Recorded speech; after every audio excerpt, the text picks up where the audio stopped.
நம்ம லைஃப்ல 70% of problem நம்மளே உருவாக்குறது தான். Because of only one thing, holding on to your past. நான் ஒரு மாங்கோட ஸ்டோரி கேட்டேன். ஒரு இடத்துல ஒரு 100 மாங்க் வந்து ரொம்ப பீஸ்ஃபுல்லா வாழ்ந்துட்டு இருந்தாங்க. அந்த இடத்துல ஒரு 20 வயசு பையன் போய் ஜாயின் பண்றான். அங்க இருக்கிற ஒரு மாங்க் கிட்ட போயிட்டு, எனக்கு இங்க பீஸ்ஃபுல்லாவே இல்ல, நீங்களாம் எப்படி பீஸ்ஃபுல்லா இருக்கீங்க, எனக்கு ஏதாச்சும் சொல்யூஷன் கொடுங்க அப்படின்னு கேட்கறான். வா, நான் வெளியில போறேன், என் கூட வா அப்படின்னு சொல்லிட்டு இவர் கூட்டு போயிடுவார். கூட்டு போற வழியில இவர் என்ன பண்ணுவாரு, அங்க ஒரு கல் இருக்குல்ல, அதை எடுத்து கையில வச்சுக்கோ, நம்ம போலாம் அப்படின்னு சொல்லுவார். ஒரு 5 கிலோமீட்டர் நடந்து போறாங்க. அந்த மாங்க் வந்து ரொம்ப ரிலாக்ஸ்டா நடந்துட்டே வராரு. ஆனா அந்த பையன் வந்து அந்த கல்லை தூக்கிட்டு ரொம்ப கஷ்டப்பட்டு நடந்துகிட்டே வரான். அவனுக்கு அந்த கை வலி ரொம்ப அதிகமாக அவனுக்கு அந்த வலி வந்து பாடி ஃபுல்லா ஸ்ப்ரெட் ஆகுது. ஃபைனலா அவங்க போக வேண்டிய இடத்துக்கு போய் சேர்ந்துட்டாங்க. அப்ப அந்த பையன் கேட்கறான், எதுக்கு இந்த கல்லை தூக்கிட்டு வர சொன்னீங்க அப்படின்னு கேட்டான். அப்ப அந்த மாங்க் என்ன சொன்னாரு, நான் தூக்க தான் சொன்னேன், கடைசி வரைக்கும் பிடிச்சிட்டே வான்னு உன்னை சொல்லவே இல்லை அப்படின்னு. நீ இந்த கல்லை பிடிச்சிட்டே வந்ததுனால வர வழியில இருக்கிற அழகான பூ, அழகான பறவைகள், இதெல்லாம் நீ பார்க்கவே இல்லை அப்படின்னு சொன்னார். உன்னை சுத்தி எல்லாமே நல்லா தான் இருக்கு, ஆனா நீ ஹோல்ட் பண்ணிட்டு இருக்கல, அதுதான் உன்னை எதையுமே பார்க்க விட மாட்டேன். This is our past, this is our life.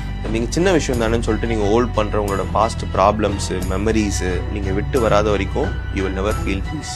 But if you let go, your life becomes beautiful. Let it go.